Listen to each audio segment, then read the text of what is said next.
Yo, what is up, guys? This is the Brick Doe here, and we have some exciting news. We have official images of the LEGO Creator Viking Ship.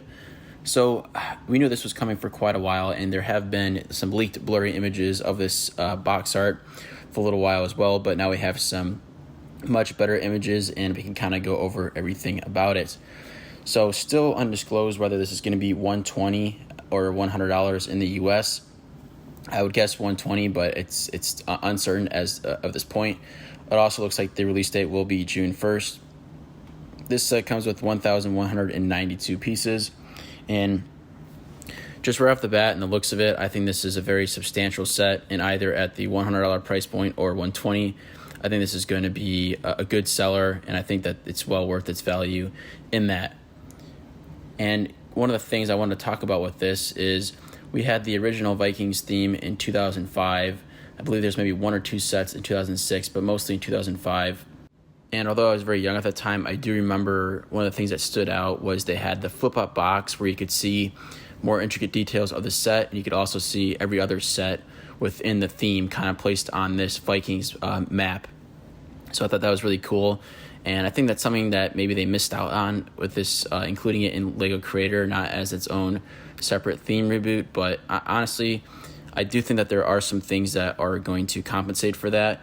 You know, I think the flip-up box and just the Viking theme in general, I think did a really good job of gaining the attention of kids, especially, you know, in LEGO stores around that 2005 era. We came off of, you know, the 2003, 2004, the standard blue boxes that were used for quite a lot of themes. And the Viking theme in 2005 was something that definitely stood out, not only with the flip-up box, like I said, but just the box art design in general, coming off of those standard blue boxes that we kind of knew for the previous 2 years. So I do think that maybe just having this under the yellow creator box might impact the eye appeal to kids in LEGO stores. However, I do think that's compensated by the fact that this is a creator 3-in-1. And I feel like 3-in-1 sets, parents really gravitate towards them.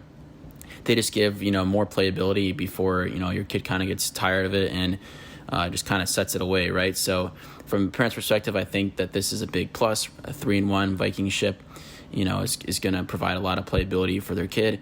And I feel like at that $100 price point, $120, this could be one of those sets that could be that big birthday gift or something like that. And I think parents will definitely be giving this a 2 thumbs up if their kid really wants this, given that it's a 3-in-1 and looks like a substantial build from that perspective. So I do feel like the eye appeal loss from maybe a kid's perspective is probably gained in the fact that parents are going to maybe gravitate towards this set with it being a creator 3-in-1. Speaking of 3-in-1, I think the two alternative designs are very interesting and very different from maybe what you would expect. A lot of times these 3-in-1s, the alternative builds are, I would say, very similar to the main build, and sometimes they're just not that great, right? Like, just kind of get right down to it. These two in general, I think, are pretty good. The one I like the most is the Viking house. I think this is an excellent design, utilizing the pieces from the ship. And then moving on to the other one, I think this design is okay, but I think the fact that it is so different adds a lot of value to that. So the Fenris Wolf is interesting build, especially that small tree there to the side that does feel a little bit kind of random, but since it is so different, I do think that is kind of a nice change up, even though maybe the build for either the wolf or that sort of campsite tree there does seem a little bit maybe out of place from a Viking themed set. So my overall thoughts on the ship in general, I do think that overall the design is really great. And one of the things from the 2005 set to this one is one of the main differences is going to be the hull. This is going to be a brick built hull in comparison to the 2005 version, where we had just those large molded pieces that kind of connected together with Technic pins, if I recall. Where this one, you're going to have a brick built hull that I think they just did a really good job with it. From my opinion, I think it looks fantastic. My one complaint with the boat, I would say, is the sail. I kind of just get pirate vibes with the sail, and it's not a huge deal. I do like the idea of it being brick built, especially in this creator theme. I think that that's just the kind of the way to go. However, I wouldn't be mad per se if they used one of the sails that is kind of a piece of cloth or kind of that plasticky material that was more themed towards Vikings.